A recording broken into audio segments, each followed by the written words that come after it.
warahmatullahi wabarakatuh.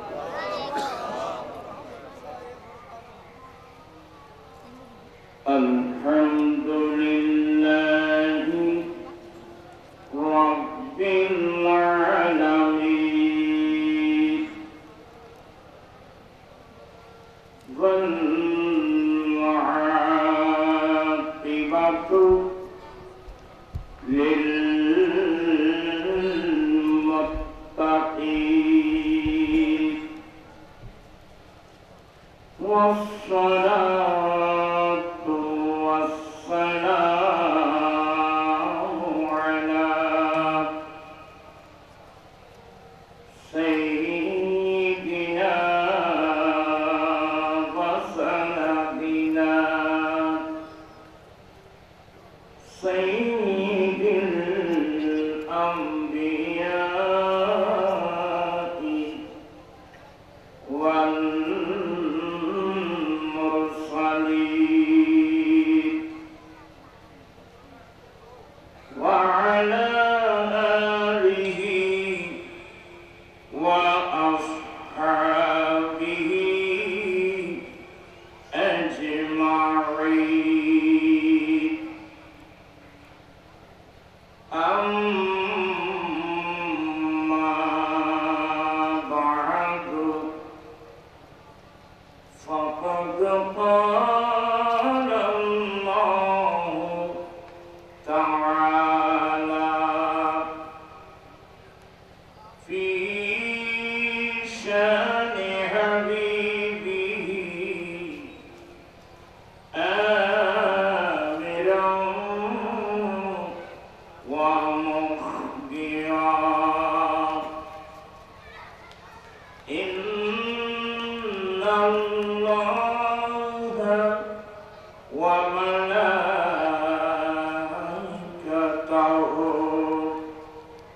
yusalluna 'alan nabi. Ya ayyuhalladzina amanu sallu 'alaihi wa sallimu taslima. Allahumma salli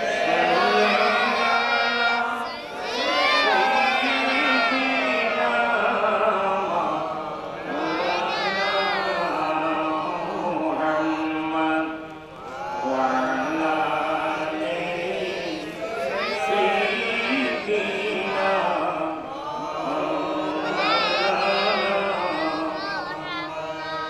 Salatum ya Rasulullah alaikum,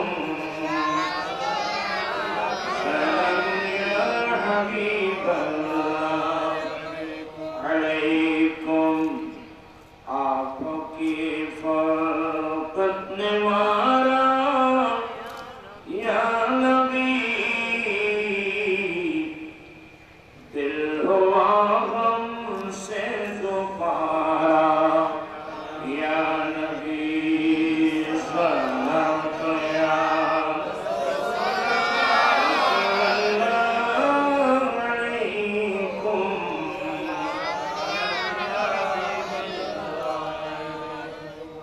أعوذ بالله من الشيطان الرجيم. بسم الله الرحمن الرحيم. ربنا وابعث فيهم رسولا منهم يتلو عليهم آياتك ويعلمهم الكتاب والحكمة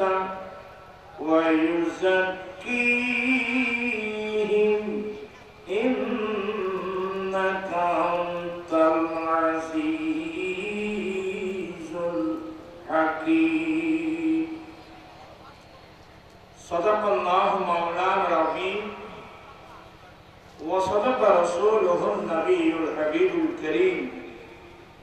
ونحن على ذلك لمن الشاهدين والشاكرين والحمد لله رب العالمين ربي صل وسلم وبارك عليه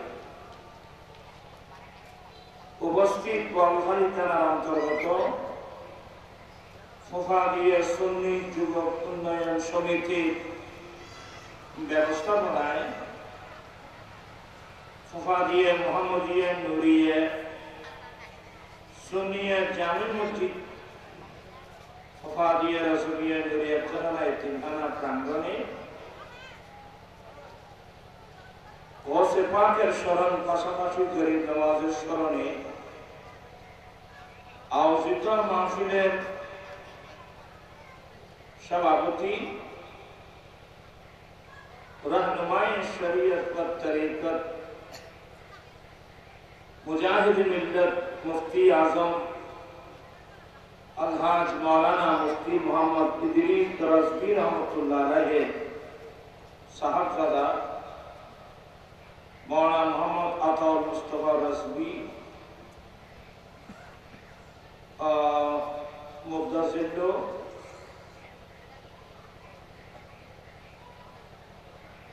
तशरीफ आनलेन आज़ीज़ गिरामी अलहाज मौलाना मोहम्मद सिकंदर हुसैन अल Qadri chairman राबिताए उलमाए अहले सुन्नत बांग्लादेश आज़ीज़ गिरामी जनाब मौलाना मोहम्मद अब्दुल्लाह अल जाबिर कादरी जी दमश्को अरबी मुदर्रिस जामिया अहमदिया सुन्निया मौलाना मोहम्मद सुहेल आज़ाद कादरी खतीब फुफादिया मोहम्मदिया नूरिया सुन्नी मदरसा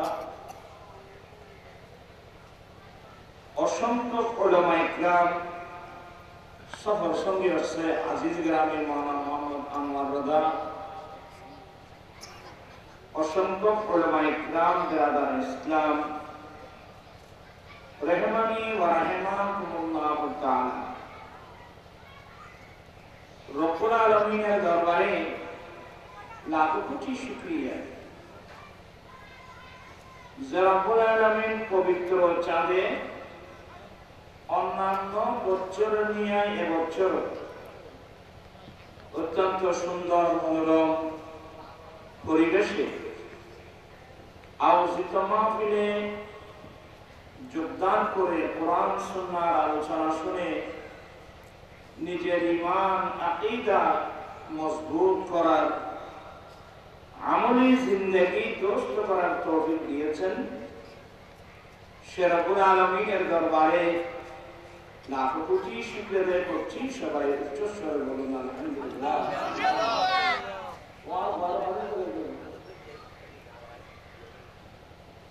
এবারে শুকরিয়া আদায় করুন আপনি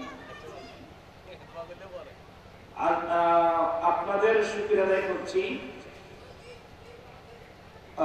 যারা মাহফিলে এসেছেন ফুফাদিয়া সুন্নি যুবক উন্নয়ন সমিতি প্রত্যেক সদস্য ভাইদের শুকরিয়া আদায় করছি জানেবামের সমস্ত উলামায়ে কেরামের শুকরিয়া আদায় করছি রব্বুল আলামিন আমাদের আশা বসা সাহেব দাওয়াতের ইন্তজামকে কবুল করুন সবাই বলুন আমিন। আসলে এখানে যে মসজিদ হবে এখানে যে মাদ্রাসা হবে এগুলো আপনাদের একটা স্বপ্নের বিষয় আর হতে হতে হতে হতে একটা সুন্দর একটা পরিবেশ হয়ে গেল যেখানে কোরআনের পাকের তেলাওয়াত থাকবে আল্লাহর কোরআনের তেলাওয়াত যেখানে থাকবে যেই করে থাকবে সেই করে আবাদ হয়ে যাবে যেখানে থাকবে সেখানে অন্ধকার দূরীভূত হয়ে আলোকময় সমাজ হবে। আমি অনেকবার মাহফিলে বলছি চট্টগ্রাম শহরে সবচেয়ে নিকৃষ্ট জায়গা ছিল বর্তমান আমাদের যেখানে জামিয়া সুন্নিয়া এরকম জায়গা হবে নাজির বাগান এটা হচ্ছে নিকৃষ্ট জায়গা চট্টগ্রাম শহরে আর ছিল না। কিন্তু এই জামে আহমদিয়া সুন্নিয়া প্রতিষ্ঠানের কারণে এটা চট্টগ্রাম শহরের সবচেয়ে উন্নত বা একেবারে উন্নত জায়গা হিসেবে প্রসিদ্ধি লাভ করছে। ঠিক কিনা? আসলে এলমের কোন বিকল্প নেই, জ্ঞানের কোন বিকল্প নেই। ইনশাল্লাহ আমি তো কোনো ওয়াজ করবো না, আমার ভাই আলহাজ মাওলানা সেরাজুল হোসেন আল কাদের সাহেব আসবে। এখানে ওলামা একরাম আব্দুল্লাহ তো এদের শেষ করে নেওয়া ভালো। হ্যাঁ, আমি আসছি কোরআন মাজিদ ফুরকানি হামিদ থেকে একেবারে মারুফ ও মশহুর একটি আয়াতে কারিমা তেলাওয়াত করলাম। মহান রব্বুল আলামিন যদি তৌফিক দান করেন, একেবারে অল্প কথা বলে আমি আমার বক্তব্য শেষ করব, আবার ওদেরকে পেয়ে যাব। আমি প্রায় জায়গায় একটা কথা বলে থাকি, শুধু আপনারা এদিকে শুনলে ওখানে চলে গেলে তো হবে না। আমরা যারা মুমিন মুসলমান আছি, আমাদের জন্য সবচেয়ে বড় সম্পদ কি? কোন সম্পদ আমাদেরকে অর্জন করতে হবে? আমাদের 1 নম্বর সম্পদ হলো ঈমান। ঈমানের পরে 2 নম্বর সম্পদ হলো ইলমে দ্বীন। এই জন্য আল্লাহ কোরআন শরীফে ডাইরেক্ট বলছেন, ইয়ারফাইল্লাহুল লাযীনা আমানু মিনকুম ওয়াল লাযীনা উতুল ইলমা দারাজাত। আল্লাহ বলেন, তোমাদের মধ্যে যারা ঈমান এনেছে এবং যাদেরকে ইলমে দ্বীন দান করা হয়েছে, এদের অসংখ্য মর্যাদা আল্লাহ বুলন্দ করতে থাকবেন। সুবহানাল্লাহ। বুলন্দ করেছেন না, বুলন্দ করতে থাকবেন। এখানে আলেমরা আছে, জুমলা ফেল দিয়ে যদি মুজারা শিখে হয়, জুমলায় ফেলিয়ে তো হুদুসের ভাই যাবে, কিন্তু ফেল যদি মুজারা শিখে হয় তখন এটা ইস্তেমরারের তাজাদ্দুদের হয় যাবে, এটা বলাবাতের খায় যাবে। ইয়ার হয়তো মুজারা শিখে আল্লাহ বুলন্দ করেছেন তাই না, আল্লাহ বুলন্দ করছেন, করতে থাকবেন।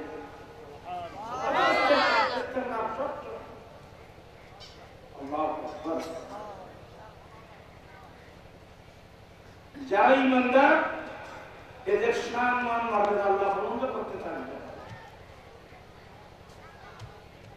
আর যাদেরকে আল্লাহ ইলমে দ্বীন দান করেছেন, যেমন আজকে গৌসে পাকের আলোচনা আসছে, খাজা গরিব নওয়াজের আলোচনা আসছেন, আমি দুজনের সামনে কিছু কথা বাদ না দিয়ে একটা শুধুমাত্র ইলমে দ্বীনের গুরুত্ব, আমরা আমাদের ছেলে মেয়েদেরকে কি শিক্ষা দেব, মাদ্রাসা শিক্ষার যে গুরুত্ব, এই 2-4 কথা বলে আমি আমার বক্তব্য শেষ করব। অলিপুর সম্রাট গৌসে পাক, উনি বংশগত হাসান এবং হুসাইনি, আমার নবীর বংশগত। আমার নবী বাবার দিক দিয়েও মায়ের দিক দিয়েও এক কথা আমার নবীর বংশগত, যে এবং যার মধ্যে কিঞ্চিত পরিমাণ কোন সন্দেহ নেই। কারণ আজকাল যুগে তো অনেকে শহীদ দাবি করে, কথা বুঝেন না? বুঝলো ফাইকারি শহীদ দাবি করে, শহীদ দেখে যে লেখে নজরে লেখে, কিন্তু কেউ শহীদ না হলে শহীদ লেখে। আলাদা এদের বিষয়ে যে কিতাব, কত বড় কিতাব লেখছে জানি, এরা ধ্বংস হয়ে যাবে, কিন্তু যে মারাত্মক। সৈয়দ নামে যদি কেউ সৈয়দ লেখে, আল্লাহ সবাইকে হেফাজত করুন। আলাদা তো সৈয়দ না, আলাদা মৌলবী ওয়াজ করতেছে পীর হওয়ার জন্য সৈয়দ জানা হতে হবে। ইনন্দি ওই মানুষ ঘুমো তুলতে গেছিলেন আর ঘুমো তুলতে কি কেবারে কে বলতে পারে। আর হযরত মুজাদ্দিদ মিল্লাত ইমাম আহমদ রাজা ফাজিল দেহলভী রাহমাতুল্লাহ আলাইহি আর হযরত বংশগত শাখা ওদের পূর্বপুরুষ হলো আফগানিস্তানের মানুষ। আফগানিস্তানের সর্বোচ্চ বংশ হলো বর্গিস, এটা বর্গিস উত্তরের মানুষ। এরা সবাই প্রায় বংশধর মন্ত্রী মিনিস্টার ছিল বিভিন্ন আর হযরত আহলে বাইতুর রাসূল যারা সত্যিকার নবীর আওলাদ এদেরকে কিভাবে সম্মান করতে হয় এগুলো আলাপ করে তো আলাপ করে কিছু একদম মানুষ কোরআন শরীফে আছে আল্লাহ কোরআনে বলেন ইন্না আকরামাকুম ইনদাল্লাহি আতকাকুম, তোমাদের মধ্যে তারাই আল্লাহর কাছে সম্মান মর্যাদার অধিকারী যাদের অন্তরে সবচেয়ে তাকওয়া বেশি। আল্লাহ বলেন কি আরো জোরে হয় কি আমার নবী বলেন দশম বিজয়ী তার বাতের মাঠে আমার নবী বলেন লা ফাদিলাতাল আরাবী আলাল আজামি ওয়ালাল আজামি আলাল আরাবী ওয়ালাল আহমার আলাল আসওয়াদ ওয়ালাল আসওয়াদ আলাল আহমার ইল্লা বিতাকওয়াল্লাহি আযজা ওয়া জাল্লা। আমার দয়াল নবী বলেন হে বিশ্ববাসী, অনারবীদের উপর আরবীদের কোনো মর্যাদা নাই, আরবীদের উপর অনারবীদের কোনো মর্যাদা নাই, কালো মানুষের উপর সাদা মানুষের কোনো মর্যাদা নেই, সাদা মানুষের উপর কালো মানুষের কোনো মর্যাদা নেই। সাদা হোক কালো হোক আরবের হোক অনারবী হোক সারা পৃথিবীর মুমিন মুসলমান এক সমান। তবে একে অপরের উপর প্রাধান্য নেওয়ার একটি মাত্র মাপকাঠি, ওই মাপকাঠির নাম তাকওয়া।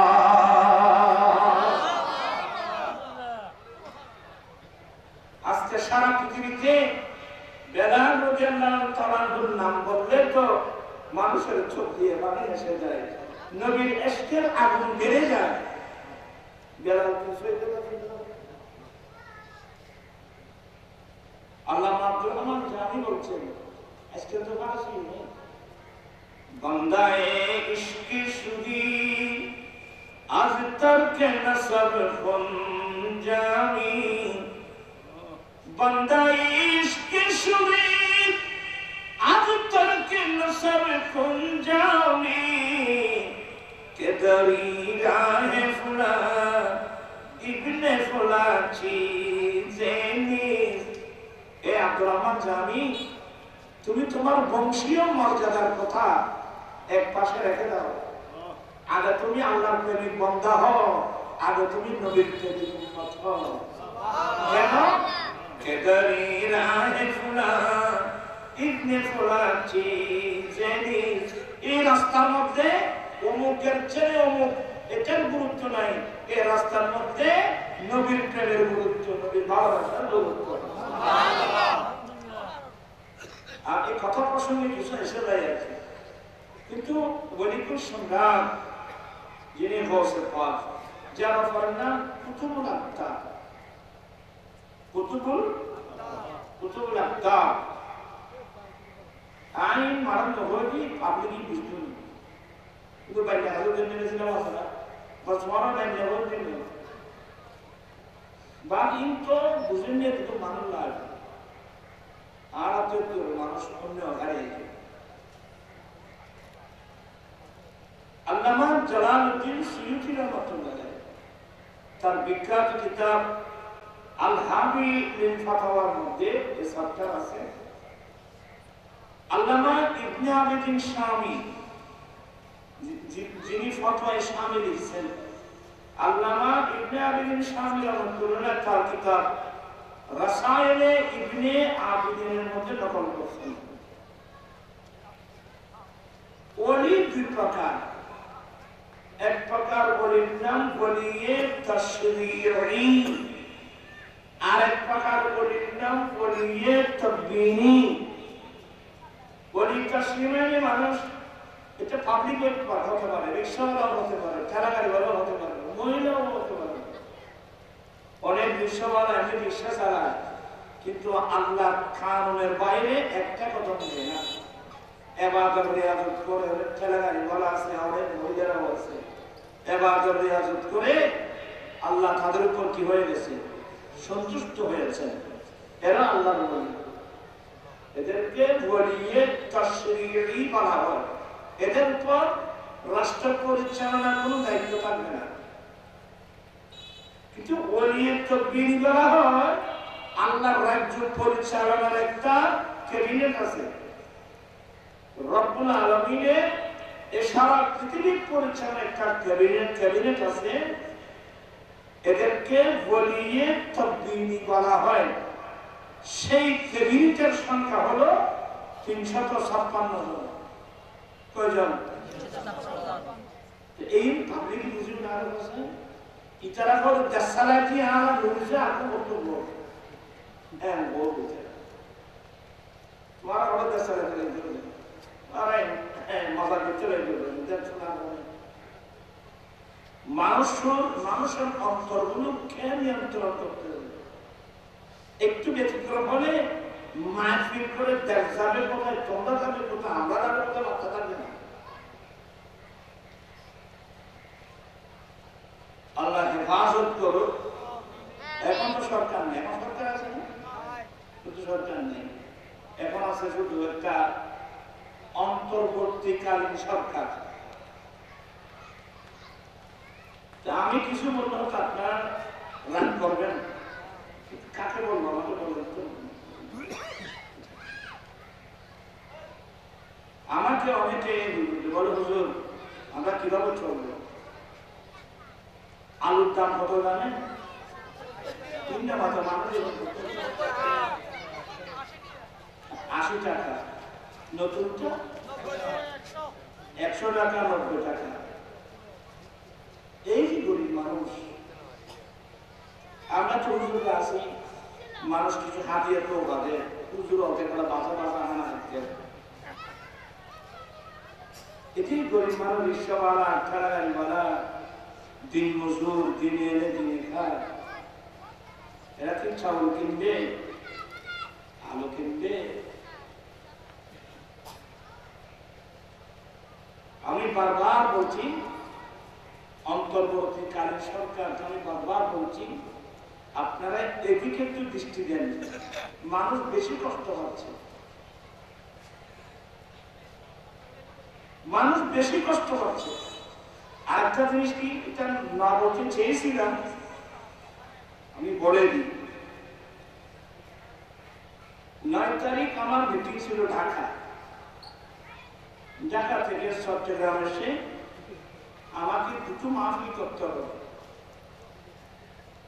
এই জন্যে বিকেল 3টায় মিটিং শুরু হবে, 5টা পর্যন্ত আমি থাকবো, ওখান থেকে রওনা দেবো এয়ারপোর্টের উদ্দেশ্যে।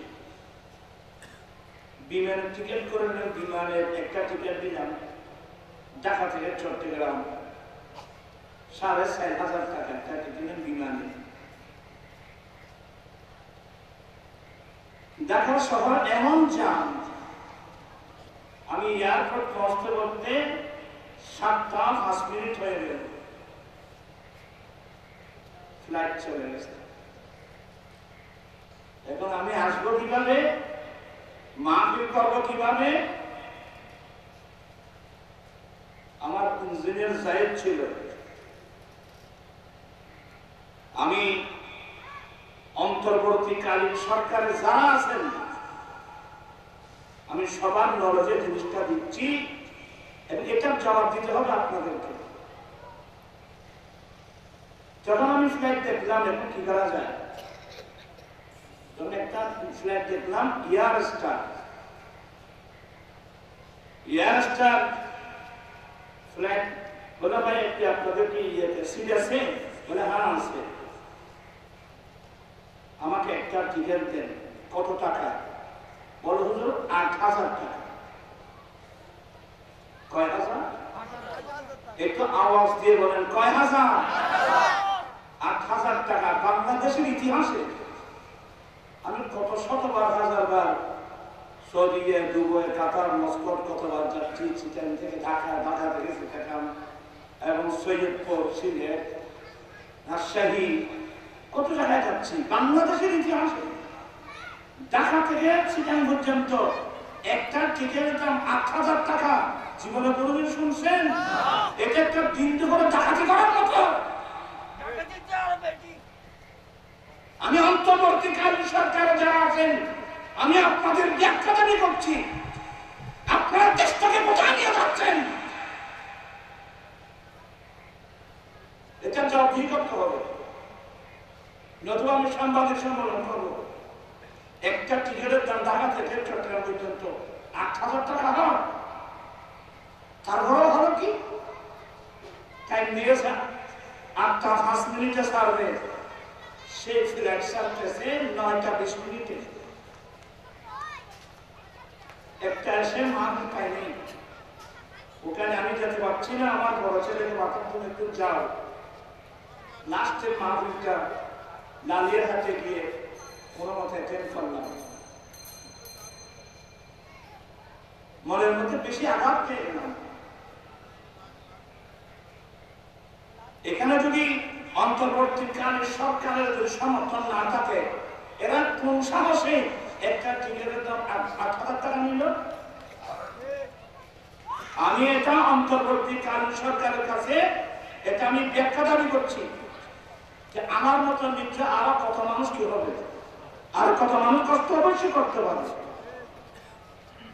আপনারা এগুলো তো তল্লাশি নেন এবং জিজ্ঞাসা করুন কিভাবে ঢাকা থেকে চট্টগ্রামের একটা টিকিটের দাম 8,000 টাকা হতে পারে। তাও তো টাইম ছাড়া নাই। মনের মধ্যে বেশি কষ্ট হয়ে গেল। এই দেশে হচ্ছে নাকি? আমাদের অন্তর্বর্তীকালীন সরকারের ধর্ম উপদেষ্টা আছে না, উনি এসে মাত্র একেবারে হাজিদের টাকা বিমান ফি কামাই দেবে, প্রায় নাকি 1 লাখ টাকা দিছে, কামাই দিছে। সবাই অনেক খুশি হলো, হুজুর অনেক ভালো কাজ করছে। কিন্তু জানতে পারলো হাজিদের 1 লাখ টাকা এদিকে কামাই দিল, কিন্তু হাজিদের ঘর নিচ্ছে মাথা ধরে 3 মাইল দূরে, 2 মাইল দূরে। আমার কাছে অনেকে এগুলো বলতে একটু বলবেন। আমি কথাগুলো অন্তর্বর্তীকালীন সরকারের দায়িত্বে যারা আছেন, উপদেষ্টা মন্ডলী, আমি আপনাদের নলেজে কথাগুলো দিচ্ছি। এই দেশে হচ্ছে নাকি এটা আপনার এদিকে দৃষ্টি দিতে হবে। আর আমার সবচেয়ে বড় মারাত্মক, ঢাকা থেকে সিলেটের একটা টিকিটের দাম 8,000 টাকা হলো কিভাবে? স্বাভাবিক থেকে সামান্য কি নিতে পারে, বেশি বাড়তি নিতে পারে, কিন্তু 8,000 টাকা এভাবে নিচ্ছে, অন্য মানুষ থেকে নিচ্ছে। তাহলে দেশটা যাচ্ছে কোথায়? আগামীতে দেখবেন আপনাদের এই কারণে জনগণ কিন্তু আপনাদের বিরুদ্ধে আবার আন্দোলন নেমে যাবে। এদিকে দৃষ্টি দেওয়ার জন্য আমি এখনো খুব স্বাধীনতার মাধ্যমে বলছি, আপনার একটু দৃষ্টি দেন। এটা প্রাসঙ্গিক আলোচনা করলাম। মনের মধ্যে খুব দুঃখ, মনের মধ্যে খুব বেদনা। আমি আমার লাইফে আল্লাহর রহমতে আপনাদের দোয়ায় আমি তো 40 বারের উপরে তো আমি মক্কা শরীফ, মদিনা শরীফ গিয়েছি, কাতার গিয়েছি, দুবাই গিয়েছি, আবুধাবি, মস্কট গিয়েছি, কত জায়গায় আল্লাহ যাওয়ার তৌফিক দিয়েছেন। চিটাং থেকে ঢাকা, ঢাকা থেকে চিটাং শত শতবার গেলাম, আপ-ডাউন করলাম, কিন্তু জীবনে কোনোদিন একটা টিকিটের দাম ঢাকা থেকে চট্টগ্রাম পর্যন্ত 8,000 টাকায় মাত্র গেলাম। আমি এটাই তো অন্তর্বর্তীকালীন সরকারের ফয়েজ বেশি জারি হয়ে গেছে, বেশি ফয়েজ জারি হয়ে গেছে। তো আমি অন্তর্বর্তীকালীন সরকার যারা আছেন, আমি একটু বেশি কিছু বললে আপনারা মনে কষ্ট করবেন, এদিকে দৃষ্টি দেওয়ার জন্য আমি অত্যন্ত বিনয়ের সাথে অনুরোধ জানালাম। সালাত করে আলাইকুম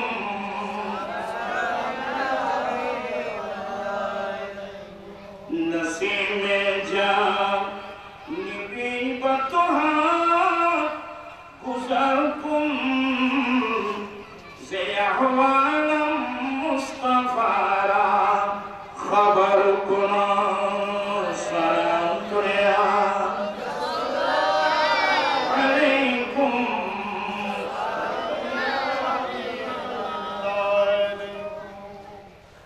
আমি আসলে মাথর ঠিক নেই বাবা, বয়সের চাপ, এমনি অসুস্থ, আর উচ্চশিত জিনিস আমরা দেখতে পারি না, বরদাস্ত করতে পারি না। আমি আগে কিন্তু ওই বাজারে গিয়ে বাজার করতাম, নিজে করতাম বাজার। এখন বর্তমান অবস্থা দিকে আর বাজারও যাচ্ছি না, কথা বুঝছেন?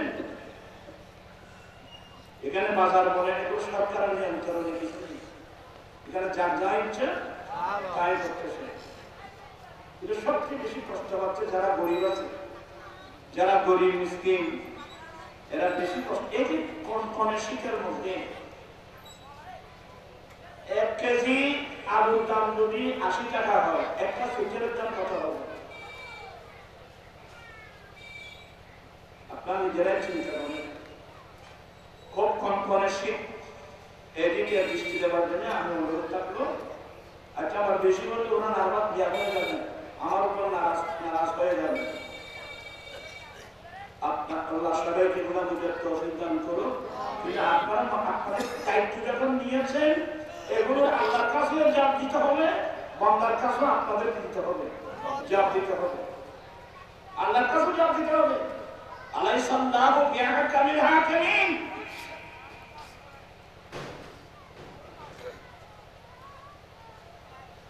যাই হোক, অলিকুল সম্রাট, আমি গৌসে পাকের কথা বলছিলাম।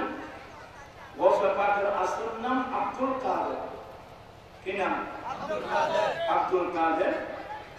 গৌসে পাকের উপাধি, একটা উপাধি মুহিউদ্দিন, दीन को जिंदा करने वाला। আবার এই যে খাজা গরিব নওয়াজ, ইনি কিন্তু গৌসে পাকের আপন শাশ্বত বোনের ছেলে। গরিব নওয়াজ গৌসে পাকের আপন শাশ্বত বোনের ছেলে, বাগিনা। দুজনের বাড়ি ফারসে। খাজা গরিব নওয়াজের জন্মস্থান হলো সঞ্জিস্তান বা সঞ্জন, আর গৌসে পাকের জন্মস্থান হলো গিলান, আরবিতে বলা হয় জিলান। দুটাই ফারসি, ইরানের প্রদেশ, মাতৃভাষা ফারসি। আমার ভাইয়েরা, গৌসে পাক দুনিয়ায় এসে ওলি হন নাই, উনি দুনিয়া থেকে আসতে আল্লাহর ওলি। ওনার প্রথম, ওনার বড় কারামত, গিলান শহরের মানুষ আকাশ মেঘাচ্ছন্ন হওয়ার কারণে রমজান শরীরের চাঁদ দেখে নেয়। আমার গৌসে পাক শুধু চাঁদ দেখছেন তাই না, গিলানের মানুষ শাবান চাঁদের 29 তারিখ নবীর হাদিস মোতাবেক রমজান শরীফের চাঁদ উদয় হয়েছে কিনা সবাই দেখছিল, কিন্তু আকাশ এমন মেঘাচ্ছন্ন ছিল, কেউ চাঁদ দেখেনি। এরপরও তারাবি নামাজ পড়ে নিলেন, এরপরও সবাই সেহরি খেয়ে নিলেন। নিশ্চয় আমরা সকালে বের হলে বাজারে যাবো, হাটে যাবো, অনেক মানুষের সাথে সাক্ষাৎ হবে। যদি দুজন সাক্ষী পেয়ে যায় চাঁদ দেখছে, তাহলে আমরা রোজা রেখে ফেলবো। আর যদি সাক্ষী না পাওয়া যায়, আমার নবীর হাদিস মোতাবেক শাবান চাঁদের 30 তারিখ পূর্ণ করে আমরা তারপর দিন থেকে রোজা রাখবো। কিন্তু যেখানে যে কেউ তো চাঁদ দেখছে বলে কেউ সাক্ষী দেওয়ার মতো কেউ নেই, ওরা বলে আমরা তাহলে তো কয়েকজন বয়স্ক মুরব্বী বলেন না না এখন তোমরা রোজা করবা না, আমাদের দেশে আল্লাহর একজন বলিয়েছে আবু সালেহ মুসা জঙ্গি দোস্ত রাহমাতুল্লাহ আলাইহি, একটু আমরা ওনার সাথে একটু মত বিনিময় করি। ভালো, ওরা কয়েকজন গেলেন, বাইরে থেকে সালাম দিলেন, আসসালামু আলাইকুম। ওয়া আলাইকুমুস সালাম ওয়া রাহমাতুল্লাহি ওয়া বারাকাতুহু সালামের উত্তর দিয়ে ঘর থেকে বেরিয়ে আসলেন। আসেন আসেন আপনারা, এরা তো হালে বেঁচে রসুল, এরা নবীর বংশধর, ওদের মেহমানদারির বর্ণনা দেওয়ার ক্ষমতা আমাদের নেই। আসুন আসুন আপনারা আপনারা কি জন্য আসলেন? বলে হুজুর আমরা তো রোজা রাখছি। বলে আমি তো রোজা রাখছি। ও হুজুর আমরা তো কেউ সাপ দেখলাম না, আপনি কি দেখছেন? বলে ভাই আমিও কিন্তু সাপ দেখি নাই, তবে আমি নিশ্চিত গতকাল সন্ধ্যায় আকাশের মধ্যে রমজান শরীফে রমজান মুবারকের চাঁদ উদয় হয়েছে। হুজুর আপনি কিভাবে জানলেন, কিভাবে নিশ্চিত করেন? বলে গতকাল রাত্রে আমার ঘরে আমার একজন ছেলে হলো, নাম রাখলাম আব্দুল কাদের। জন্মের পরে সে নিজের মায়ের পিস্তান থেকে দুধ পান করেছে, কিন্তু সুবির সাহেবের থেকে আমার আব্দুল কাদের দুধ পান করা বন্ধ করে দিয়েছে। এজন্য আমরা নিশ্চিত গতকাল সন্ধ্যা আকাশের মধ্যে রমজান শরীফ কি হয়েছে, চাঁদ হয়েছে। ওসব পাকের আম্মা উম্মুল খায়ের ফাতেমা লিখতে বলতেছেন আমি গোটা রমজান পরীক্ষা করেছি, আমার এই ছেলেকে আমি গোটা রমজান কি করেছি, পরীক্ষা করেছি। কোন সময় আকাশ মেঘাচ্ছন্ন হয়ে গেলে ইফতারের টাইম হয়েছে কিনা সন্দেহ যুক্ত হলে আমার কাজ ছিল আমার আব্দুল কাদের আমার পিস্তানটা লাগাই দিতাম। আমার আব্দুল কাদের দুধ পান করতো, মনে করতাম ইফতার কি হয়েছে। গোটা মাস আমি পরীক্ষা করেছি। এই যে কথাগুলো শেখ মুহাক্কিক দেহলভী তার বিখ্যাত কিতাব আখবারুল আখবারের মধ্যে নকল করেছেন, এবং মোল্লা আমাদের হানাফি মাযহাবের চিফ জাস্টিস মোল্লা আলী কারি নুসহাতুল খাতির ফাতির ফি মানাকির শেখ আব্দুল কাদের নকল করেছেন। অসংখ্য কিতাবের মধ্যে তথ্যটা আছে। পৃথিবীর যত বড় মুহাদ্দিস মুফতি হোক গৌসে পাকের এগুলো নকল করতে ব্যর্থ হয়েছেন। সুবহানাল্লাহ বলবেন। গৌসে পাক রাদিয়াল্লাহু আনহু মায়ের গর্ভ থেকে আসতেই রোজা কতদিন, কথা বলছেন কতদিন, গোটা মাস বিয়ে রোজা।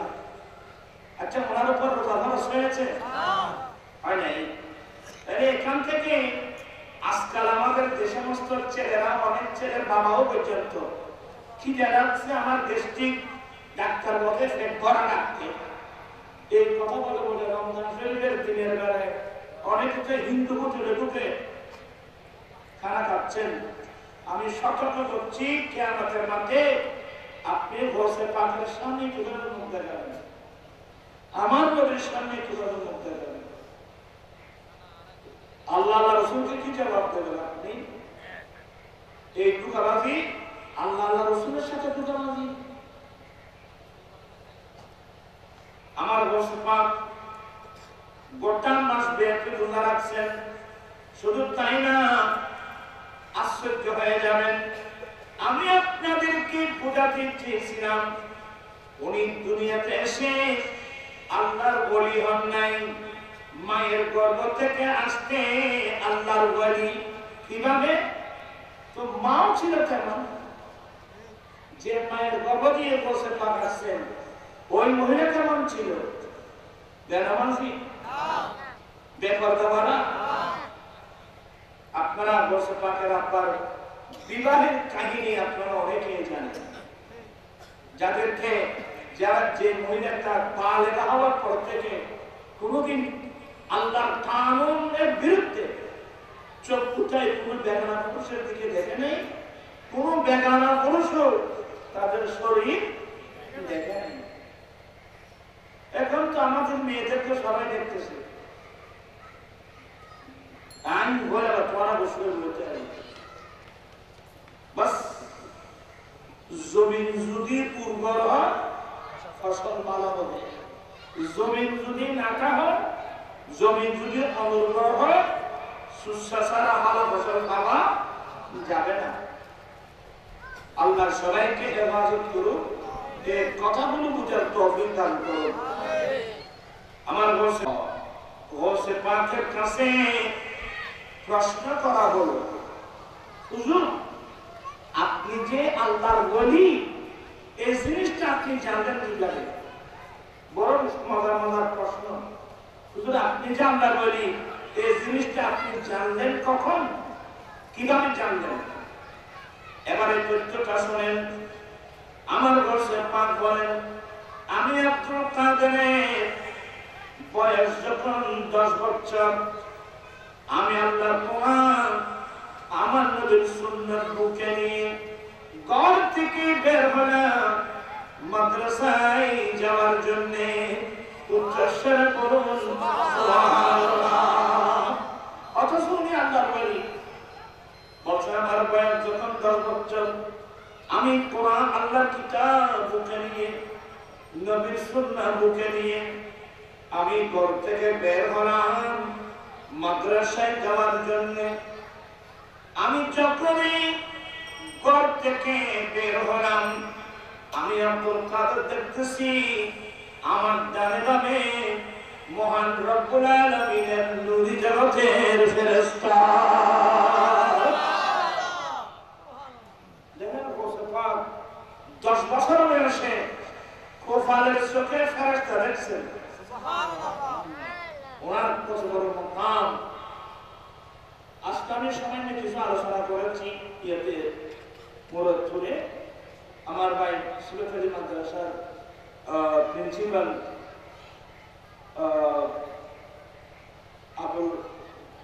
আবুল ফারাহ জেদা মসজিদ, যিনি হুজুরের কাজী সাহেবের মেজর ছেলে আবুল ফারাহ মোহাম্মদ আলাউদ্দিন নাম বললেন, মোটামুটি আবুল ফারাহ সাহেব। ওনার ওখানে আজকে অনেক ওলামায়ে কেরামের সমাগম। এরা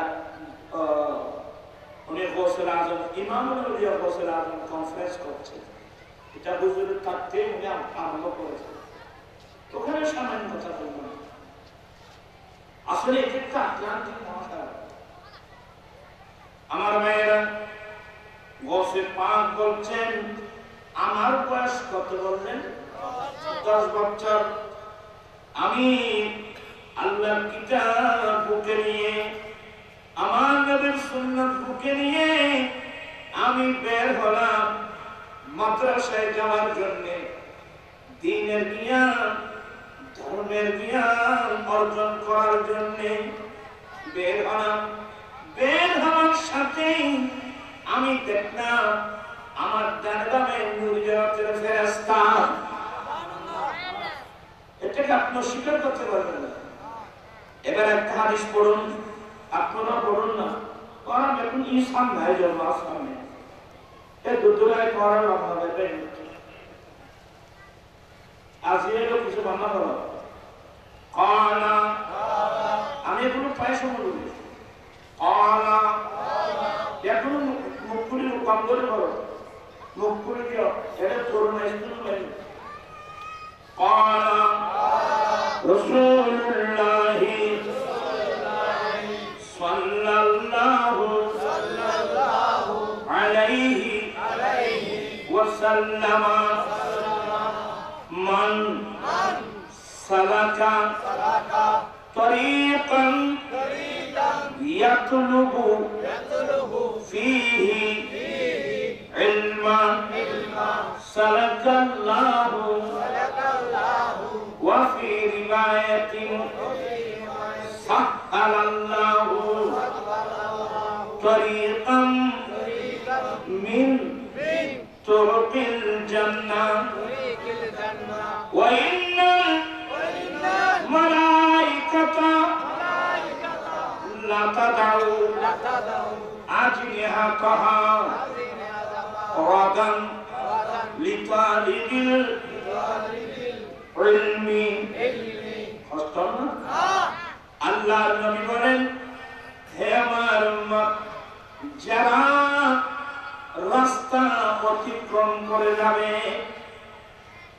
যারা রাস্তা অতিক্রম করবে দ্বীনের জ্ঞান, ধর্মের জ্ঞান অর্জন করার উদ্দেশ্যে, দ্বীন শিখার উদ্দেশ্যে, কোরআন শরীফ জানার উদ্দেশ্যে, নবীর হাদিস জানার উদ্দেশ্যে, এক কথায় দ্বীনের জ্ঞান, ধর্মের জ্ঞান অর্জন করার উদ্দেশ্যে যে ব্যক্তি ঘর থেকে বের হবে, রব্বুল আলামিন এরা তালেবে ইলম, রব্বুল আলামিন ওই তালেবে ইলমদের জন্য, তালেবে ইলমদেরকে জান্নাতের যে কোনো একটা রাস্তা দিয়ে চালাবেন।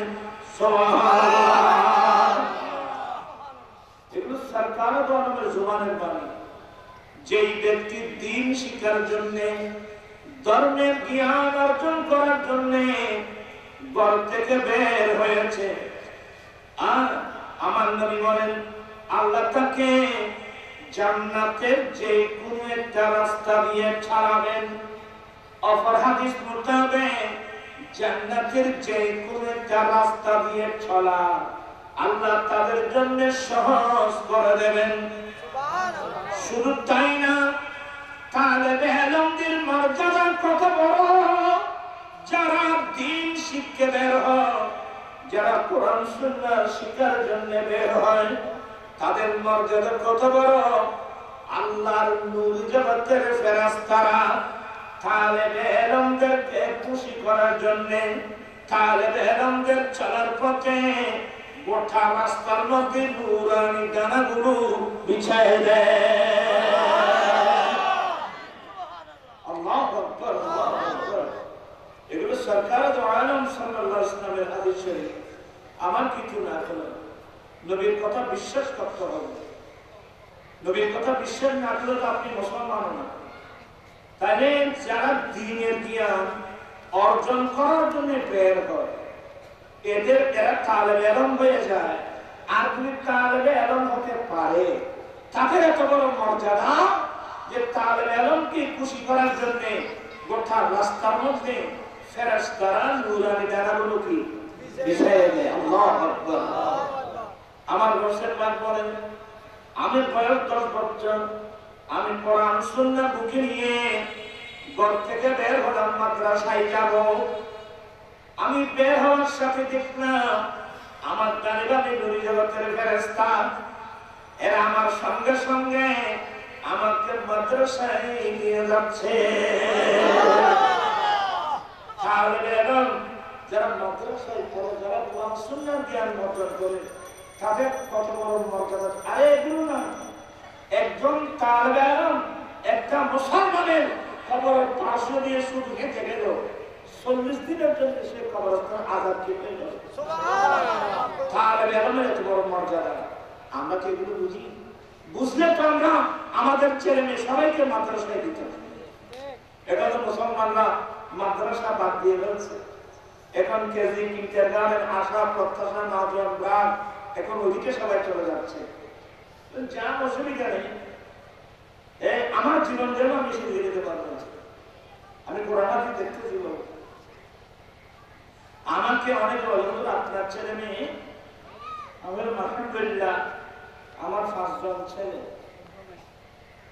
বলে কি করে বুঝলাম? আমি মাদ্রাসায় পড়ে সবাই মাদ্রাসা, 3 জন হাফেজ কোরআন, বড় 3 জন কি হাফেজ কোরআন। আমি তো হাফেজ হতে পারি নাই। আমি নিয়ত করেছিলাম, আমি তো হাফেজ হতে পারি নাই। আমার ছেলেদের সন্তান দিলে তাদেরকে হাফেজুল কোরআন বানাবার চেষ্টা করব। আলহামদুলিল্লাহ একটু কষ্ট হলেও বড় তিনজন ছেলে হাফেজে কোরআন। এই যে আমার গাড়ি চালিয়ে নিয়ে আসলো হাফেজ সফওয়ান, হাফেজে কোরআন। আবার ওদিকে কামেল বড় ছেলে আজারি বাজার আজিজিয়া হাসমিয়া মাদ্রাসার, ওরা সবাই সুগার বানিয়ে দিয়েছেন।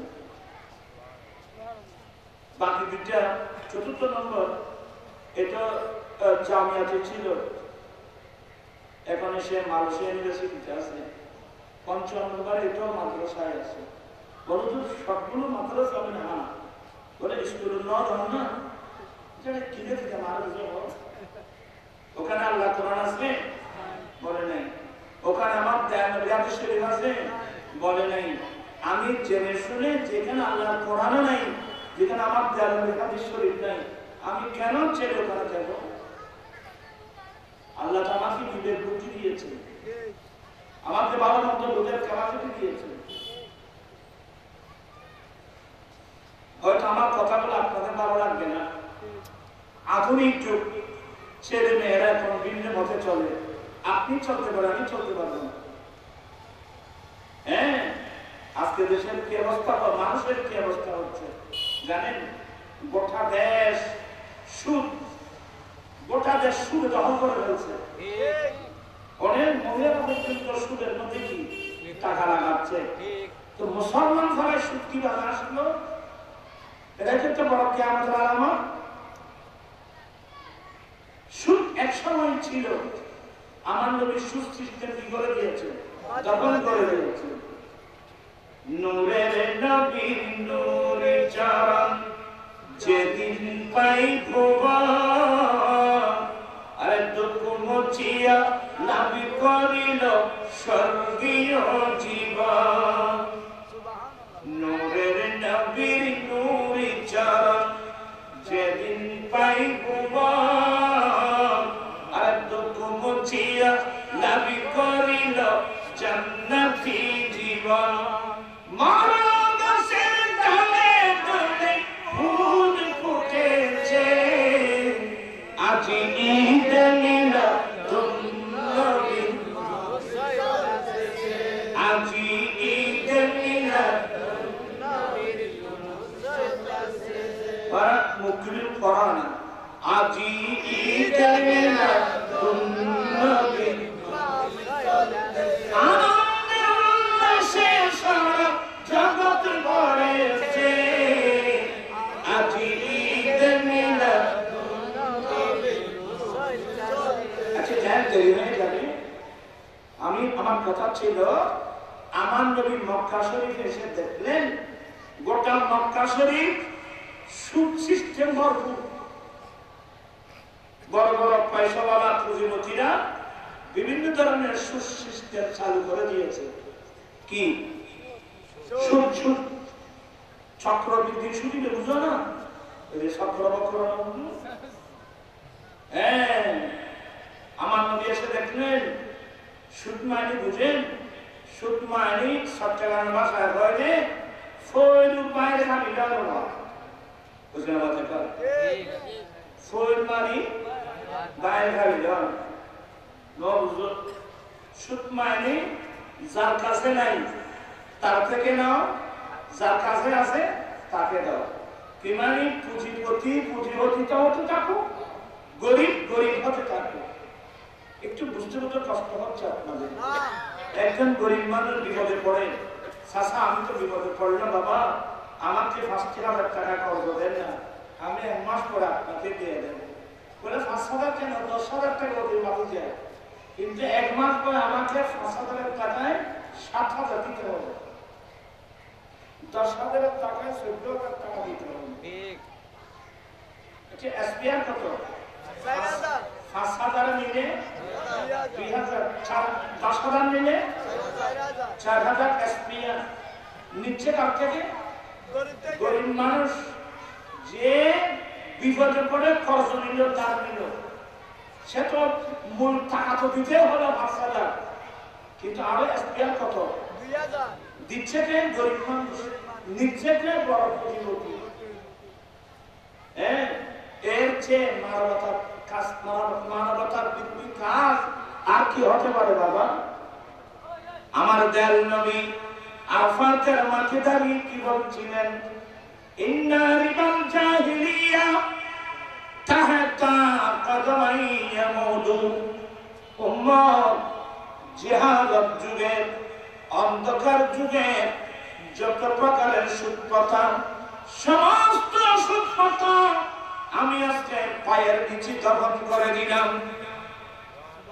আমার দেন নবী সুদ প্রথাগুলো, আইয়ামের জাহেলিয়াতের সুদ প্রথাগুলো আমার নবী দফন করে দিয়েছেন। শুধু তাই না, ও আমার ভাইরা, দয়াল নবী কি বলছেন? ইন্না লিররিবা সাবিনা হুয়া। উম্মত, সুদের 70টি গুনাহ, আইসারুহা আইয়ানকিহার রাজুলু উম্মাহু।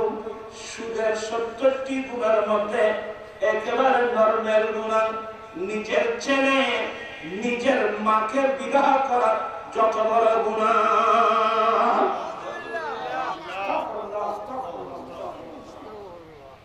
আমরা এই নবীর কথা এভাবে ভুলে গেলাম।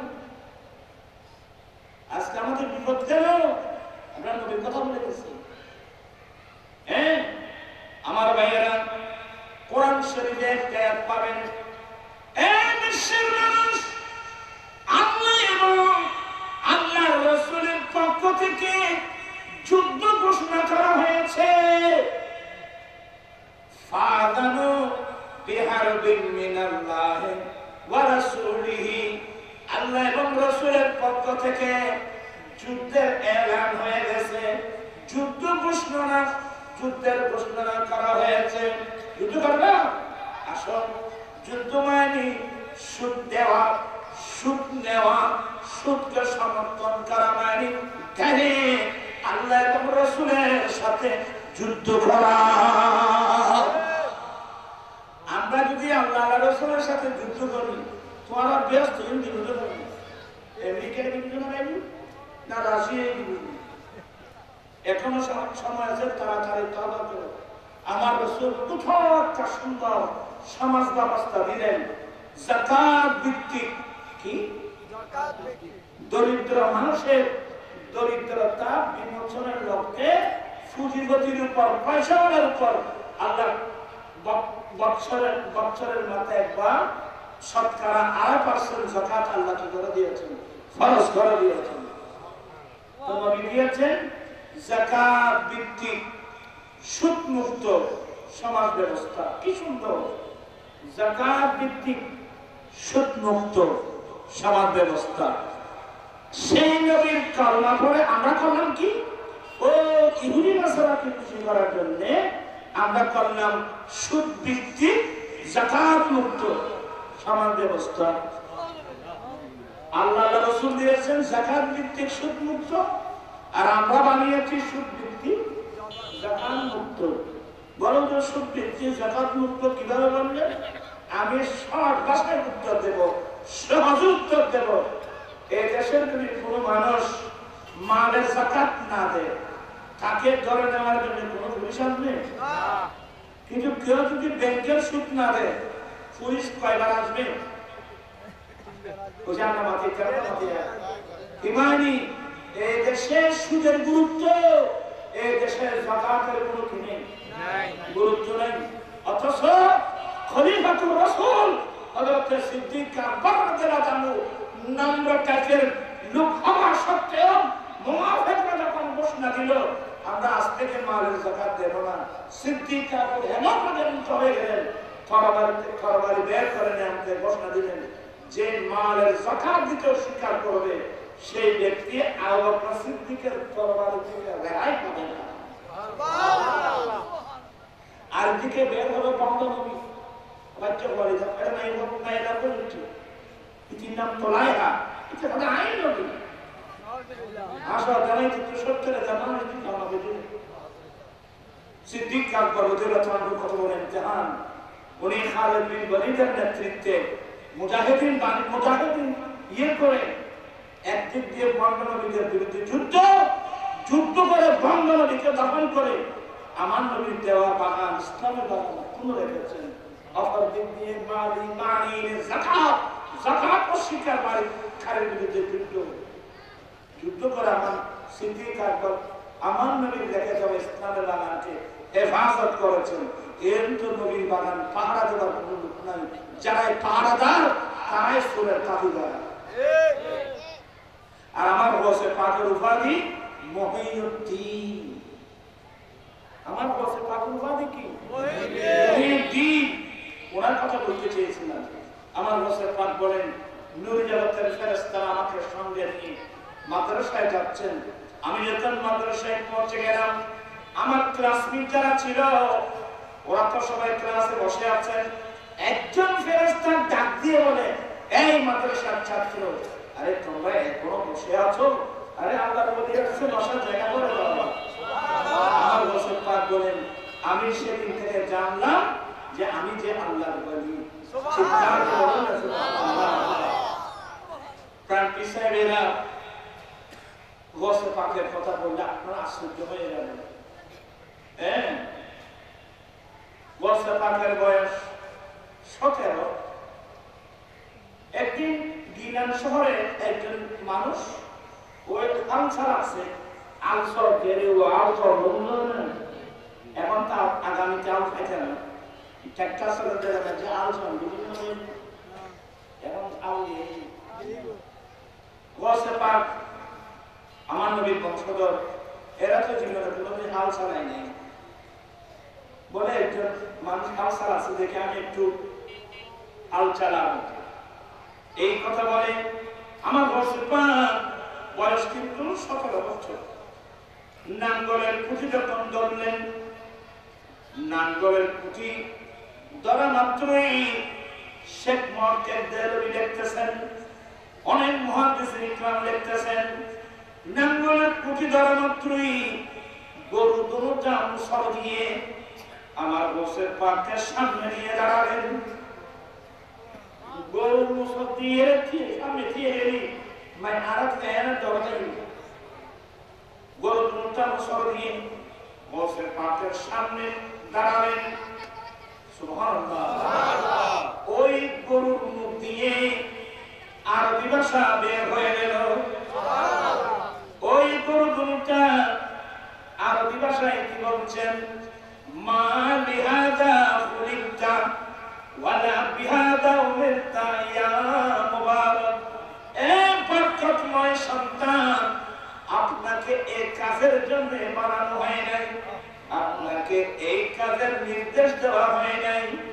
এই আরবি ভাষার কথা শুনে আমার রসের পাক বলেন, আমি নাঙ্গল বাদ দিয়ে এমন একটা দৌড় দিলাম, এক দৌড়ে গিয়ে আমি আমার ঘরের ছাদের উপর দাঁড়িয়ে গেলাম। আমি ভয়ে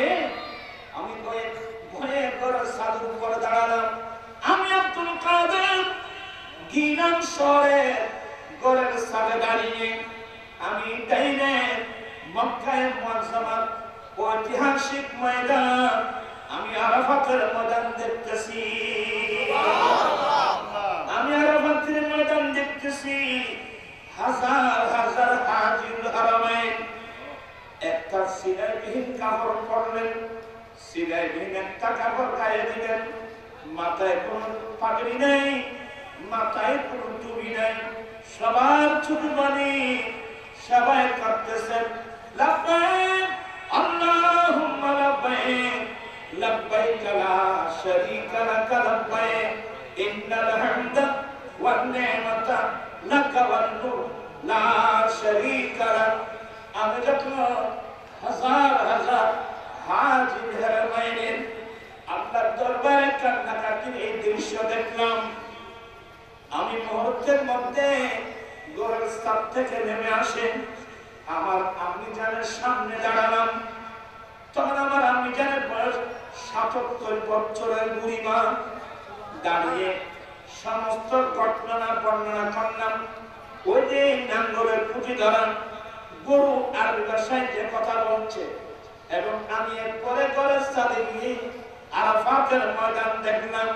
সমস্ত ঘটনা আমি জানতে ঘুরে বলে বললাম, আমি জান, আমি আর গিলান শহরে থাকবো না, আপনি আমাকে পারমিশন দেন, আমি আরিফের যারা আল্লাহকে চিনে, যারা আল্লাহকে চিনে, আমি আরেফিনদের সোহবতে চলে যাব, তাদের সাক্ষাতে চলে যাব। ওখানে গিয়ে কোরআন সুন্নাহ রেখে যাওয়া দ্বীনের জ্ঞান আমি অর্জন করব।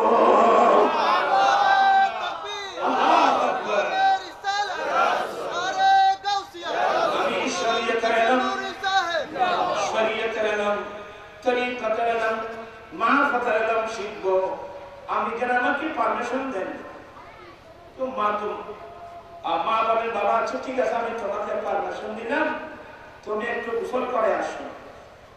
তুমি তোমার নাবালক থাকতে তোমার আব্বা মারা গিয়েছে, তো নবীর শরীয়ত মোতাবেক তোমার ভাগে ফরায়েজ মোতাবেক তুমি আব্দুল কাদের ভাগে 40টা দিনার পড়ছে। তুমি নাবালক হওয়ার কারণে আমি তোমার হকগুলো আমি আমানত রেখেছি। আজকাল মাই ফুয়ারাও চিনে না, ফুয়া নাবালক চিনে না। আমার ভাইরা বাবা তুমি যখন দ্বীনের জ্ঞান অর্জন করার জন্য বাগদাদ চলে যাবে, বাগদাদ শরীফ থেকে শরীয়তের ইলম, তরিকতের ইলম, হাকিকত মারফতের ইলম শিখে আবার তুমি যখন বাগদাদ, আবার তুমি যখন গিলানে আসবে, বাবা তোমার সাথে আমার দেখা হবে না, আমি দুনিয়া থেকে চলে যাব বাবা, আমার সাথে তোমার পুনরায় দেখা হবে কিয়ামতের মাঠে। তুমি তোমার হকগুলো নিয়ে যাও। এখন তোমার 17 বছর বয়স, এখন তুমি তো বালক হয়েছো, তুমি তোমার হকগুলো নিয়ে যাও। ওই জামার বগলের নিচে সিলাই করে দিয়েছে, সব ঠিকঠাক করে বাবা আমি তোমাকে আল্লাহর হাওলা করলাম। এমন না কয়েছেন পাবেন বাবু, আমি তোমাকে আল্লাহর হাওলা করলাম, কারণ বাবা তুমি আমার নবীর দ্বীনকে পাহারা দিতে হবে। এমন তো নবীর কারণ সারাদিন কে নেই, নবীর ডাকার আবু জালের কাছে না। বাবা তুমি তোমাকে আল্লাহর হাওলা করলাম, এই গিলান শহরের বণিকদের সঙ্গে, ব্যবসায়ী কারবারের সঙ্গে তুমি বাগদাদ চলে যাবে, অনেক দূরের পথ। তোমাকে বিদায় দেওয়ার পথে আমি তোমাকে একটি মাত্র নসিহত করব, বাবা তুমি যেখানে যাও যত বড় বিপদে পড়ো না কেন, সাবধান তুমি কোনোদিন মিথ্যা কথা বলবা না।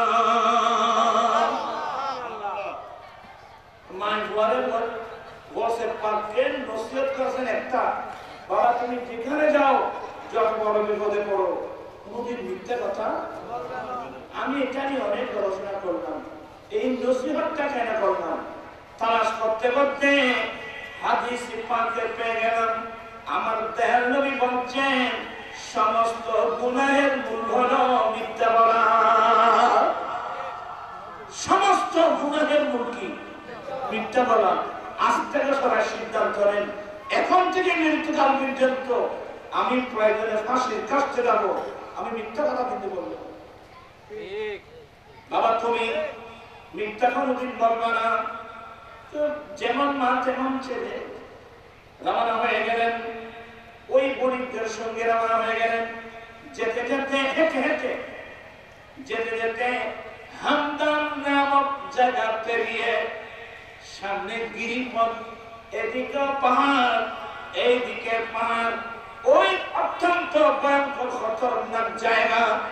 ওই জায়গা যখন অতিক্রম করছিল দেখা গেল হঠাৎ দুই পাহাড়ের দুদিক থেকে প্রায় একজন নয় দুজন নয় সশস্ত্র 60 জন ডাকাত, একজন সর্দার পাহাড়ের উপর আর 59 জন ডাকাত একেবারে তরবারি অস্ত্র শস্ত্র নিয়ে ব্যবসায়ী কাফেলাকে ঘিরে ফেলছে।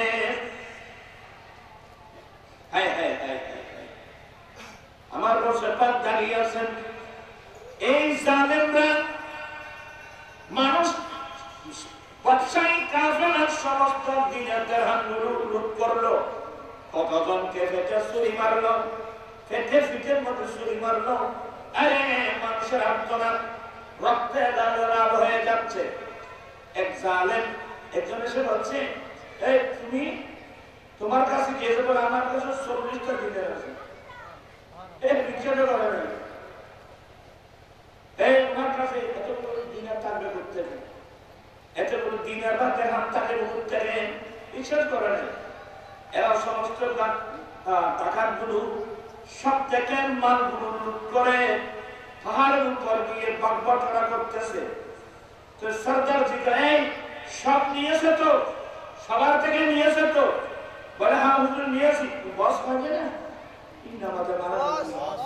সব নিয়েছি। বলে একজন ছেলে অল্পবয়স্ক, তাকে জিজ্ঞাসা করলাম কি আছে, সে বলতে তার কাছে নাকি 40টা দিন দেখানো। আমি বিশ্বাস করেছি, এই দৌড়তে দৌড়তে ওনাকে নিয়ে আসো। এই দৌড়ে এসে দেখতেছে আমার বর্ষে পাক পালিয়ে যায় নাই। এই ধরনের দৃশ্য নেবে মানুষ তো মারা যাবে, আর তো বস মারে 2 দিনটা মারা যাবে, কেন মারি মারা তো হ্যাঁ মাসি। এটা আমার বর্ষে পাক হাসান এবং হুসাইনি উনি আক্রান্ত হলেন, আহত হলেন মনে মনে। ওরা যখন চলে গেল, আমার বর্ষে পাক কাপড় ছিঁড়ে ছিঁড়ে আক্রান্ত যারা মানব ব্যবসায়ী তাদেরকে সেবা দিচ্ছেন, বেঞ্চিস করতেছেন। আল্লাহু আকবার। ওই একজন আসছে, এই ছেলে দিকে আসো। বলে কি? বলে আমাদের বস তোমাকে ডাকতেছে। ওর কাছে কোনো বয় টয়টা বলতে কিছু নাই। এত বড় জিপ জিপ জিপ তরবারি জিপ জিপ করতে দেখলেও তো মানুষের ভয় লাগে। তো ভয় লাগে খায়, যার অন্তরে আল্লাহর ভয় নাই এরাই এগুলোকে ভয় করবে। যার অন্তরে আল্লাহর ভয় আছে এরা পৃথিবীর কোন অস্ত্রকে ভয় করে না। কথা বুঝেন? আমাদের অন্তরে তো আল্লাহর ভয় নেই, মানুষের ভয় বেশি, যার কারণে আমাদের দেশটা ধ্বংস হয়ে গেছে। আপনার কথাগুলো বুঝতেছেন? আল্লাহর কথা আমাদের কাছে নেই, আমার জীবনের হিসাব গুলো আল্লাহর কাছে দিতে হবে। এই ভয় আমরা কয়জনের মধ্যে আছে? আমার বছর পাক গেলে 17 বছর বয়সে ডাকাতের সামনে গেল। উনি নুরানি সুরতের মানুষ, রোগ আছে। বলে তোমার কাছে, তোমার নাম আব্দুল কাদের, তোমার কাছে কি আছে? এই বললাম না আমার কাছে 40টা দিনের দেওয়া আছে। কই? ওই এটা আমার আমরা এখানে সিলাই করে দিয়েছি। যখন বিয়ে করা হলো বরাবর কয়টা? 40টা। একটা দিনের দেখানি এদিক সেদিক বরাবর কয়টা? 40টা। এগুলো আসলে মুসিদে একটা মুসিদে। ডাকাতের সরকারের নাম কি জানেন? যে ডাকাতের সরকারের নাম আমার নবীর নামে নাম আহমদ। আহমদ নাম রেখে ডাকাতের সরদার হয়ে গেল। সে বলতেছে, বাবা আপনি মিথ্যা বললেন না, আপনার কাছে কিছু নাই বললে তো আমরা সবাই বিশ্বাস করতাম। মিথ্যা বললেন না যে? কি আমি মিথ্যা বলবো? আমি ঘর থেকে বের হওয়ার সময় আমার আম্মি জান আমাকে বুকে জড়াই ধরে একটি মাত্র নসিহত করেছেন, আব্দুল কাদের বাবা তুমি জিকারে যাও, সাবধান, যত বড় বিপদে পড়ো না কেন সাবধান, কোনদিন মিথ্যা বলবা না। আমার নিজের নিষেধ করছে, আল্লাহ রাসূল তো নিষেধ করছেন, আমার আম্মি যেন নিষেধ করছে আমি যেন মিথ্যা না বলি। আমার আম্মাটা নিষেধ করছে, আমি মিথ্যা কিভাবে বলবো? মায়ের নাফরমানি কিভাবে করবো? এই শব্দটা ডাকাতের সরদার অন্তরে গিয়ে তীরের মতো আঘাত করলো। হামা করে করে উঠলো। একজন অল্প বয়সের ছেলে এত বড় বিপদে পড়ার পরেও মায়ের কথা অমান্য করে নাই। আমি আহমদ নবীর নামে নাম রাখা হয়েছে, আমি যার নাম রাখছে, আজকে নবীর নামে নাম রেখে 60 বছর ধরে আমরা যে আল্লাহ রাসূলের নাফরমানি করে কত মানুষকে মেরে ফেলেছি, কত মানুষের নারী বুড়ি ফেলে দিয়েছি, কত মানুষের রক্তের জমিন লাল লাল করেছি। হায় আল্লাহ আমার জায়গা কোথায় রাখছো? বলেন হুজুর আমি ওয়াদা দিচ্ছি, আমি এক্ষুনি আমি অস্ত্র ফেলে দিলাম, আমি আর ডাকাতি করবো না, আমার ওনাকে তওবা করাই দেন। ওনার এই অবস্থা দেখে ওনার ৫৯ জন বন্ধু বান্ধব ছেলে এরা বলে, যিনি আমাদের বস, যিনি আমাদেরকে ডাকাতি ট্রেনিং দিয়ে ডাকাত বানিয়েছেন, উনি যখন অস্ত্র ফেলে দিল, তো আমরা কেন অস্ত্র রাখবো? আমরাও ফেলে দিলাম। ৬০ জন ডাকাত সমস্ত অস্ত্র ফেলে দিয়ে হুজুরের কাছে তওবা করে স্বাভাবিক জীবনে ফিরে আসলেন। কিতাবে লিখতেছে এই ৬০ জন ডাকাত এমন পরিবর্তন হয়েছে, সবাই আল্লাহর ওলি হয়ে গেছে। আল্লাহু আকবার। সত্য কথা, সত্য কথা। আজ থেকে সবাই সিদ্ধান্ত নেবেন, আমি মিথ্যা বলবো না, আমি মিথ্যা সাক্ষী দেব না, আমি কাউকে কষ্ট দেওয়ার জন্য মিথ্যা মামলা করবো না, আমি মিথ্যা কসম করে আমি ব্যবসা বাণিজ্য করবো না। কারণ মিথ্যা বলার মুনাফিকের চিহ্ন। আমি কি মুনাফিক না মুমিন? আমরা অবশ্যই মুমিন। মুমিন জীবনে কোনোদিন মিথ্যা বলতে পারে না। আজকে আমাদের জবানের দাম নাই, মানুষ দিন রাত মিথ্যার মধ্যে ডুবে গেছে। আমরা কেন মিথ্যা বলবো? এই আল্লাহ কেন হতে পারিনি?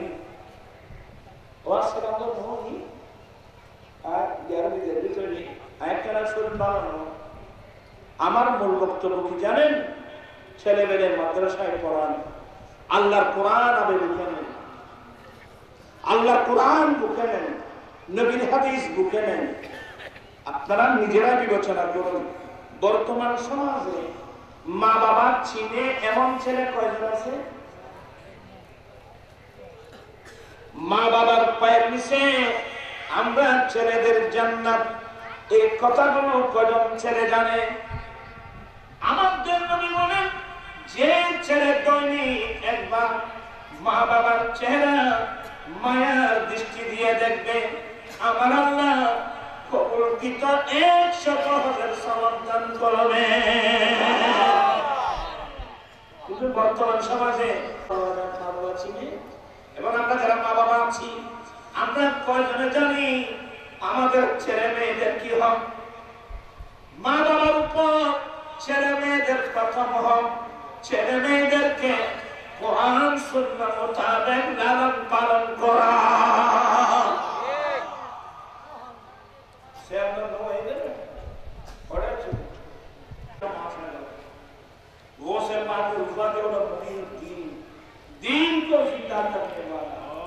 ধর্মের পুনর্জীবন দানকারী। এটা কি জন্য বলছেন জানেন? শেখ মুহাক্কিকের লিখছেন, একদিন আমার বসে পান রাস্তা দিয়ে যাচ্ছিলেন, রাস্তার পাশে নালা, একজন বৃদ্ধ মানুষ বয়স্ক মানুষ নালার মধ্যে পড়ে হাও মাও করে কাঁপছে। কেউ কেউ নালার কথা উল্লেখ করে নাই। একজন বয়স্ক মানুষ মাটির মধ্যে পড়ে আছে, উঠতে পারছে না। আমার বসে পান যাচ্ছেন, বলছেন, হুজুর ইয়া মুবারক, ও বরকতময় সন্তান, বরকতময় ব্যক্তি, আপনি হলে আমাকে একটু উঠান না বাবা। এরা তো আমার নবীর বংশধর, আমার নবীর বংশের ঐতিহ্য মানুষের বিপদের মধ্যে সহযোগিতা করা, বিপদ রক্ষার জন্য নিয়ে করা, অনেক লম্বা আলোচনা। আমার বাইরে দৌড়ে গেলেন, হায় হায় হায় হায়, একজন বয়স্ক মানুষ নাগা থেকে উঠতে পারছে না, অথবা রাস্তা থেকে উঠতে পারছে না। আমার বসে পান দলে ওনাকে যখন উপর উঠালেন, দেখা গেল একেবারে যুবক।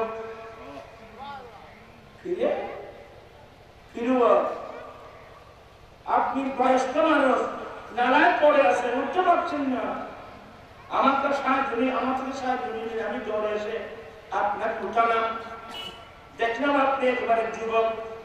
বলে, হুজুর আসলে আমি কোনো মানব নই, আমি মানুষের আকৃতি নিয়েছি, আমি কোনো মানব নই, আমি কোনো দানব নই, আবার আমি কোনো ফেরেশতা নই। আপনি মানুষের না, মানব না, দানব না, ফেরেশতা না, আপনি?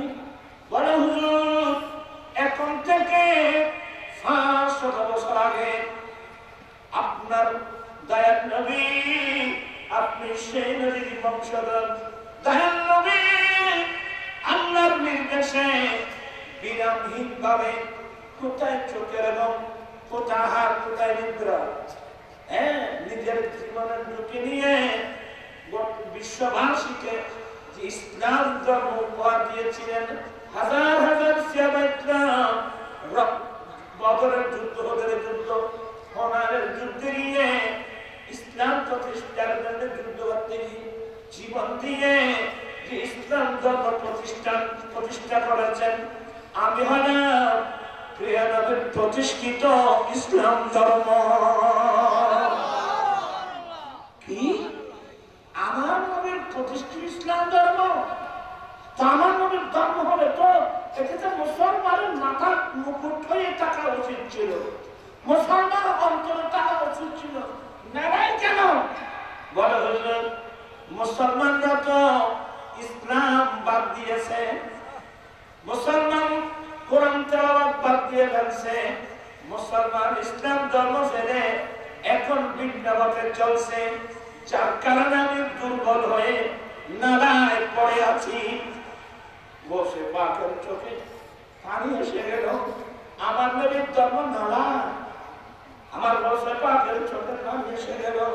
আচ্ছা বুঝলাম মানুষ আপনাকে ছেড়ে দিয়েছেন, নালায় পড়ে আছেন, তবে আমাকে একটা কথা বলেন, আমি যখন আপনাকে ধরে নালাতে উঠালাম আপনি একেবারে জোয়ান হয়ে গেলেন, বলে হুজুর আমি দুর্বল ইসলাম, আমার শক্তি সঞ্চয় করব আপনি ইহসে পাকের মাধ্যমে। এই কথা বলার পরে আমার বসে পাক সামনে গেলেন, রাস্তার দুধারে মানুষ, ওখানে অনেক জিন আছে, মুসলমান আছে, জিন আছে, সবাই টাকা শুরু করলো, ইয়া মুহিয়্যিদ্দিন, ইয়া মুহিয়্যিদ্দিন, ইয়া মুহিয়্যিদ্দিন, आए दीन को जिंदा करने वाला, आए दीन को जिंदा करने वाला। আমার ভাইরা ফোকাতের মানুষ, আমরা শেখ বসে পাকের উত্তর শুনি, আমাদের কামান নবীর দ্বীন আবার জিন্দা করার জন্য মাদ্রাসা প্রতিষ্ঠা করতে হবে, ছেলে মেয়ে দিয়ে মাদ্রাসা জারি করতে হবে, আবার জীবিত হয়ে যায়। দরকার আছে না? আমি আর কথা না বাড়িয়ে, আমি অসুস্থ, আমার আমি যেন অসুস্থ, আমার ভাই আতর মুস্তফার কাছে বলবো সভাপতি, এখানে আমরা আছে, আমার চেয়ে আমার আমি যেন খুবই অসুস্থ, এই কখন যাচ্ছে, যেতে তো হবে, কেউ এখানে আমরা থাকবো না। আল্লাহ যেন সকরাতটা যেন আসান করে, দুনিয়া থেকে যাওয়ার সময় সব জ্ঞানে কর্মফলে যেন যেতে পারে, এটা দোয়া করবেন। আরো অনেক অসুস্থ মানুষ আমি দোয়া চেয়েছেন, আপনারা সবাই অন্তর খুলে দোয়া করবেন, আল্লাহ যেন সবাইকে আল্লাহ যেন সেবা যারা কামনা নসিব করেন।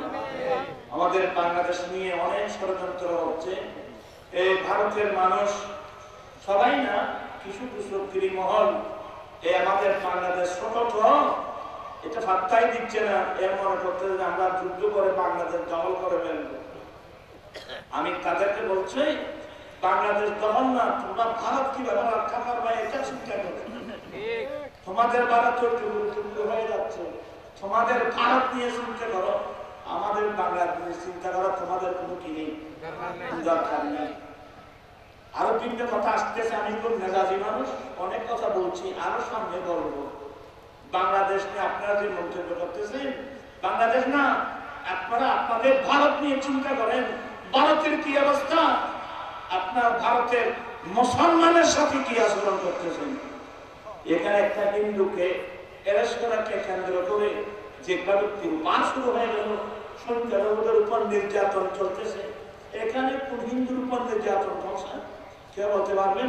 এগুলো একটা গুজব, এগুলো একটা গুজব।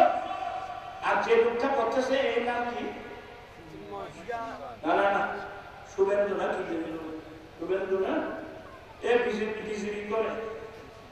এরা রাজনৈতিক ভাবে কংগ্রেসের কাছে মার্কে আসন হারিয়েছে, আবার কলকাতা তৃণমূল নেত্রীর কাছে মার্কে আসন হারিয়ে এখনো পাগলের মতো। তো এই সুযোগে বাংলাদেশ থেকে উল্টে সিধা কথা বলে একটু মানুষের মন জয় করার একটা এটাকে বলা হয় রাজনীতির একটা অপকৌশল।